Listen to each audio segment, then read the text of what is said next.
விருதுநகர்ல ஒருங்கிணைந்த ஆயத்தாடைகள் பூங்கா, திருச்சூழியில புதிய சிப்காட் தொழிற்பூங்கா மற்றும் உணவு பூங்கா, அருப்புக்கோட்டை மருத்துவமனை மாவட்ட தலைமையிட மருத்துவமனையாக மேம்படுத்தக்கூடிய பணிகள், ராஜபாளையம் வட்டம் ஐயன்கொல்லன் கொண்டான்ல 25 ஏக்கர்ல 15 கோடி ரூபாய் மதிப்பீட்டுல புதிய தொழிற்பேட்டை, திருவள்ளுவத்தூர்ல புதிய பேருந்து நிலையம், திருத்தங்கல் பகுதியில் போக்குவரத்து நெரிசலை சரி செய்ய அதை தவிர்க்க புதிய ரயில்வே மேம்பாலம் ஆகிய பணிகள் நடைபெற்று வருகிறது.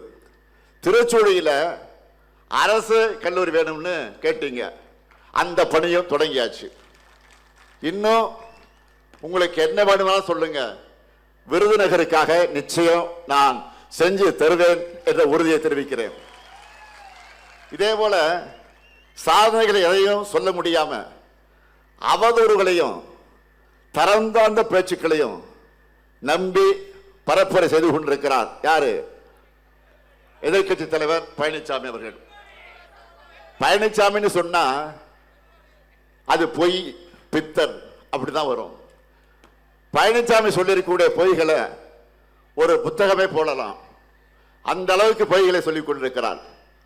5 முறை முதலமைச்சராக இருந்த நம்முடைய தலைவர் கலைஞர் அவர்களை பற்றி பச்சை பொய்ய பேசின பழனிசாமிக்கு நான் நெல்லையிலே அதற்கு பதிலடி கொடுத்திருக்கிறேன்.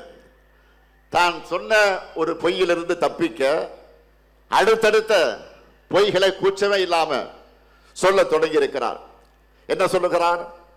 பெருந்தலைவர் காமராஜருக்கு நாம் இடம் தர மறுத்தோமா, அதேபோல் அம்மையார் ஜானகி எம்ஜிஆர் அவர்களுக்கு இடம் தர மறுத்தோம்னு உளதை கூட்டி இருக்கிறார்.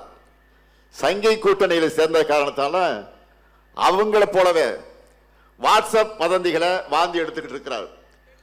பெருந்தலைவர் காமராஜர் மறைவுற்ற போது சொந்த மகனை போல உடனிருந்து இறுதி நிகழ்வுகளை செஞ்சவர் நம்முடைய தலைவர் கலைஞர் அவர்கள். காமராஜருடைய திருவுடல தேனாம்பட்டை காங்கிரஸ் மைதானத்தில் பொதுமக்கள் அஞ்சலிக்காக வைக்கலாம்னு சொன்னப்போ அவர் ஒரு கட்சிக்கு மட்டும் தலைவர் இல்ல, எல்லோருக்குமான தலைவர், முன்னாள் முதலமைச்சர் காரணத்தால ராஜாஜி மண்டபத்திலே தான் வைக்கணும்னு சொன்னவர் தலைவர் கலைஞர் அவர்கள்.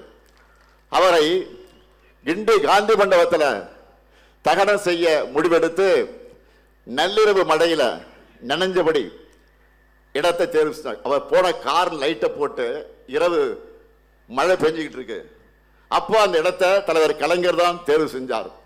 அது மட்டும் இல்ல, முப்படை வீரர்கள் தூக்கிட்டு வந்த பெருந்தலைவர் காமராஜருடைய உடலை வாங்கி பீரங்கி வண்டியில வச்சது யார் தெரியுமா?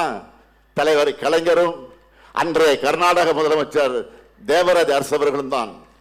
அதே திமுக அமைச்சராக இருந்த ராஜாராம் ஆகியோர் தான். தகன மேடைக்கு அருகே இந்திரா காந்தி அம்மையாரோடு கலைஞரும் இருந்தார். இதெல்லாம் வரலாறு. பழனிசாமி அவர்கள் சொன்ன போய் உண்மைன்னா அந்த காலத்திலே இந்த பிரச்சனை சர்ச்சையாக இருக்கும் அல்லவா, பத்திரிகையில் செய்தியாக வந்திருக்கும். ஆனால் அப்படி எதுவும் நடைபெறவில்லை. ஆனால் தமிழ்நாட்டு காங்கிரஸ் தலைவர்கள் எழுதின புத்தகங்களில் கலைஞரை பற்றி புகழ்ந்துதான் இந்த விஷயம் குறித்து எழுதியிருக்கிறார்கள். அதே போல ஜானகி எம்ஜிஆர் அவர்கள் மறைந்த சில நாட்களிலேயே ராமாவரம் தோட்டத்தில் இருக்கக்கூடிய எம்ஜிஆர் இல்லத்தில் ஜானகி எம்ஜிஆருடைய படத்தை திறந்து வச்சவர் தலைவர் கலைஞர். ஆர் வீரப்பன், ராமசாமி உடையார், வழக்கறிஞர் NC ராகவாச்சாரி ஆகியோரும் உடனிருந்த நிகழ்வு. சில காலம் மட்டுமே முதலமைச்சராக இருந்த ஜானகி எம்ஜிஆருடைய படத்தை அதிமுக தலைவர்களை கோட்டையில், முதலமைச்சர் பிரதமர் வரிசையா இருக்கும் பாருங்க, அந்த கோட்டையில கூட மாட்டல.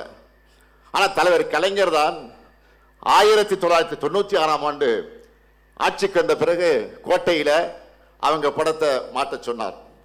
அந்த அளவுக்கு மதிச்சார். ஆனால் முந்தா நாள் அடிச்ச காத்துல முதலமைச்சராகி மக்களால் தூக்கி எறியப்பட்ட பழனிசாமிக்கு இதெல்லாம் தெரியுமா? தப்பு பண்ணா வருத்தம் தெரிவிக்கிறதா நல்ல மனிதனுக்கு இலக்கணம். அதை விட்டுட்டு மேலும் மேலும் பொய்களை சொன்னால் பழனிசாமி இன்னும் அசிங்கப்பட்டு தான் போவார்.